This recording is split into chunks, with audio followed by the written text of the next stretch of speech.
Hey guys, Nemaria here, and welcome to a My Little Pony Extra. Yeah, we'll call it that. Anywho, this is going to be a quick, hopefully quick, review video for the final 2 issues of the micro-series comics from IDW Publishing. And the last 2 issues were the 9th being about Spike and the 10th being about Luna, and these comics were adorable and hilarious. The Luna issue was especially hilarious because, of course, she spoke in her royal cantor-lad voice pretty much the whole time, and reading the comic you could still hear her, like, her voice, and it was pretty hilarious. But we're going to start off by showing you the awesome covers that I got. This is the A cover for the Spike issue, and it's just adorable. I love the detailing on all of these gems. They're so pretty. Like, if I could really show you these better. Like, they're just really, really pretty. I love these. But it's adorable. This next one kind of clues you into what's going on in the story. It's the B cover, and you see a package addressed to Spike here. And, of course, you see Fluttershy and Twilight freaking out a little bit. So, I don't want to give away too much of the story before I tell you about it, but that's adorable.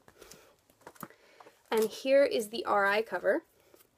And this is just, it even, shows him working out and, dancing. I guess you could say dancing, not really, but Owlicious is there, and it's really cute. I love how Spike, like, his personality is still captured in his face in this cover. But, so, the Spike issue was adorable. It was all about Spike trying to find a pet. Like, I love, like, the most recent issues of the comics have kind of clued us in more along the lines of to what may or may not possibly, the whole, whether the comics are canon issue comes into play here, but the point is they kind of, relate back to the story at hand, and like, oh, like, for example, in the Spike issue, they kind of address what happened to Pee-wee. Like, we haven't seen Pee-wee since the one episode that he was in, and Pee-wee, of course, was the little baby phoenix that Spike saved from the bigger dragons, and they reference him in this issue, and it's adorable. But, so the whole story is that Spike wants a pet. He sees Fluttershy and Twilight Sparkle getting ready for this big pet competition with their pets, and he's like, I want a pet too. And he's reading his comic, and of course, what do they advertise for in the backs of comic books? Aside from gadgets that never work and toys that you probably shouldn't buy, they advertise for sea monkeys. Which, of course, those cute little pets or whatever, pets that you pour into water and they grow, and it's just like tiny little krill or whatever. Anywho, in this comic, they call them sea beasts. Haha. I guess the whole monkey thing comes into play. But anywho, so he, orders them, and Twilight and Fluttershy are like, oh, maybe it shouldn't be, this doesn't sound like a good idea. He does it anyway, of course. And long story short, he learns a lesson at the end, basically, you shouldn't, speed things up when you should take things slow kind of aspect, when you're learning something. And it's just, it's adorable. Things get a little chaotic, and it's a great story. You really, really need to check this out, especially if you love Spike and all the cute little adventures he gets into.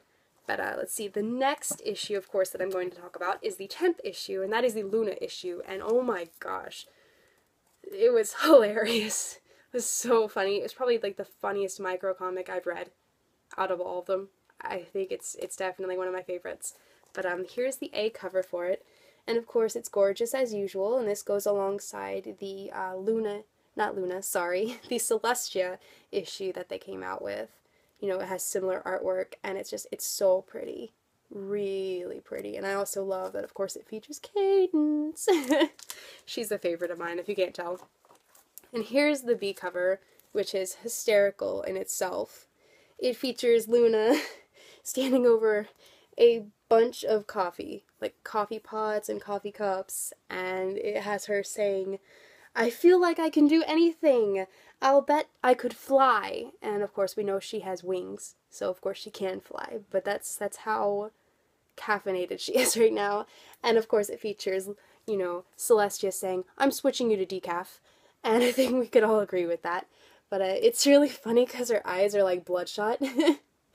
And it's a hilarious cover that really shows you how funny this issue is. Now, last but not least, I have the RI cover. And it's gorgeous. The artwork for some of these covers just get better and better every time I see them. They're so pretty. I love them. But the Luna story, the Luna issue, is all about Luna deciding Celestia's job can't be that hard. I could do it. I rule the night. Why not try the day? And, you know Celestia, she loves a good challenge. So, of course, she says, yeah, you know, Luna, you think you can do it? Go ahead. Take my job for a day. And we all can see where this is going. As much as we love Luna and all of the wonderful things that her wonderful night brings to us, she hasn't really had to deal with the daytime issues like Celestia has in a long time. And it's hysterical. You see her trying to keep up with the crazy schedule that Celestia has, and she's going from place to place to place, having to deal with, oh, you know, I gotta sign this, or, you know, you gotta be here by this time, and it's hysterical. And the whole time she's like freaking out, and she keeps calling, you know, the townsfolk like, oh, you know, peons, and just all these crazy names like servants, and, you know, they're like civilians, and that's what she ends up deciding on calling them, because that's the middle ground.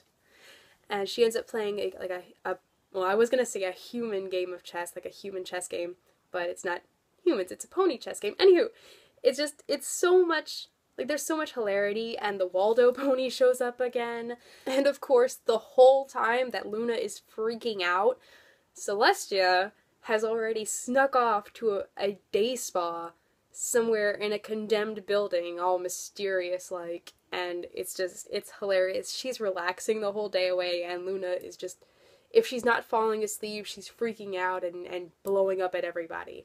And it's hilarious. If you love Luna and you love Celestia, well, if you love Luna, it's an awesome comic, and you really need to check it out. Like, it's hilarious.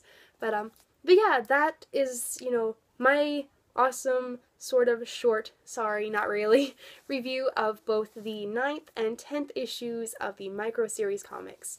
Now, replacing the micro-series comics is going to be the MLP Friends Forever series, and that's supposed to be a lot of fun. It's supposed to be different pairings of not just the main 6, but MLP characters in general. For example, the first issue is going to be about Applejack and Pinkie Pie, which is kind of funny, especially considering we just saw the whole, you know, Pinkie Apple Pie episode. And the second issue is going to be about the Cutie Mark Crusaders and Discord, and that's going to be a lot of fun. I can't wait to see Discord in a comic again. I'm so excited about that. But yeah, thank you all for watching, and I hope you stay tuned for the next review video. Thanks, guys. Later.